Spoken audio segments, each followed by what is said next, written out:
It's a mixed new democracy. As you said, it was a landslide victory for Mitsotakis yesterday, not just vis-a-vis the opposition, but also I think some of the more right-wing faction within New Democracy. Mitsotakis made the whole campaign about pushing ahead, completing the plan. The question here, the plan remains still a bit unclear. Clearly, they're set to win an overwhelming majority in early July, most likely, or late June, and that will remove any alibi about not doing reforms, because this is not a government that's done reform for some time, and the country still needs significant reforms, starting from the judiciary to the education, the health system, tax evasion, and so on. So now the opportunity for Mitsotakis to do this reform is there.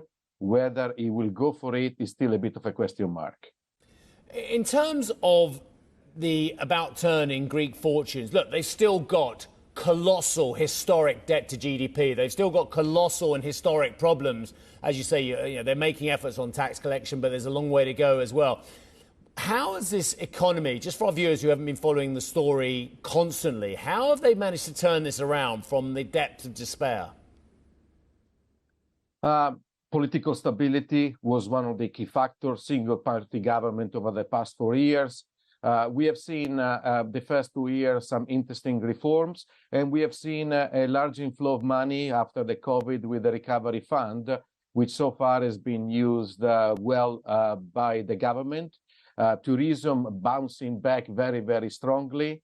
And that is why Greece has enjoyed a good growth story. This year is still expected to grow by 2.5%. On the other way around, let's be very clear. This is still an economy that needs reforms. We have seen a return of the current account deficit and almost 9% of GDP this year. So some of the structural issues remain unresolved. But I think the spirit, as we have seen also today in the reaction of the market, is high. And finally, very importantly here, now the investment grade uprating is within grasp. Political stability was key. So Greece is set now to get an investment grade upgrading most likely by the end of this year, which will remove the stigma that has been prevailing since late 2010.